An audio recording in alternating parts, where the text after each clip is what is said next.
Baiklah, sebelum saya masuk dalam materinya, perkenalkan nama saya Findri Griansi Natalia Sampai dengan NIM 24602104. Baiklah, di sini saya akan membahas materi tentang hukum perkawinan.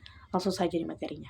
Baiklah, kita langsung masuk saja di materi yang pertama, yaitu apa sih itu hukum perkawinan? Definisi hukum perkawinan yaitu perkawinan adalah ikatan lahir batin antara pria dan wanita sebagai suami istri untuk membentuk keluarga yang bahagia dan kekal.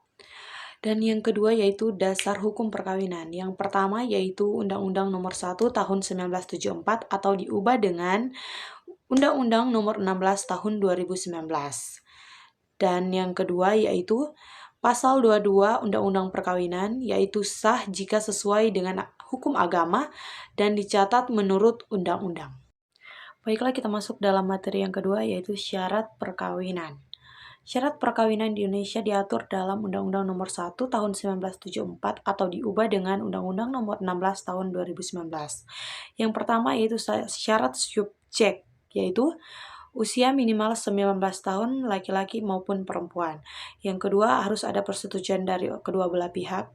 Dan yang ketiga, tidak ada hubungan darah. Dan yang keempat, tidak dalam ikatan perkawinan dengan orang lain. Syarat yang kedua yaitu syarat objektif, yaitu harus ada fotokopi KTP dan KK. Kedua, surat pengantar dari RW atau RT dan kelurahan.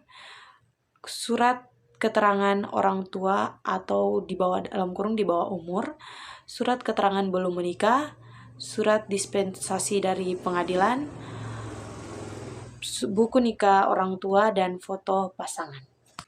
Dan syarat yang ketiga yaitu syarat agama.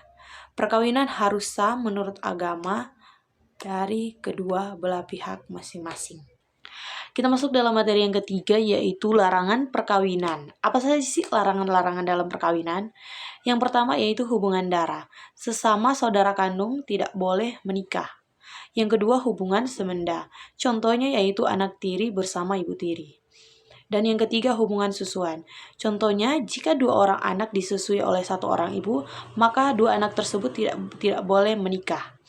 Dan yang keempat, masih terikat perkawinan dengan orang lain. Dan yang terakhir kelima, yaitu perbedaan agama.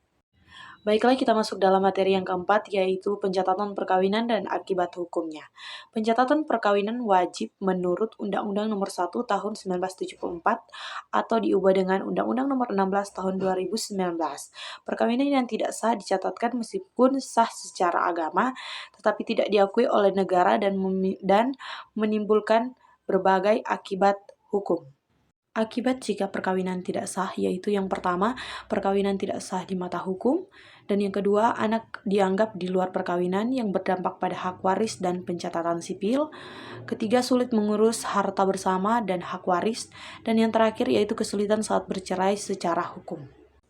Dan yang terakhir yaitu kesimpulan, yaitu hukum perkawinan mengatur bahwa perkawinan adalah ikatan sah antara pria dan wanita untuk membentuk keluarga yang bahagia dan kekal. Perkawinan harus sesuai dengan hukum agama, memenuhi syarat usia dan persetujuan, serta dicatat secara resmi. Tujuan utamanya adalah menciptakan keluarga yang harmonis dan bertanggung jawab sesuai dengan norma hukum agama. Demikian pemaparan materi dari saya tentang hukum perkawinan. Terima kasih.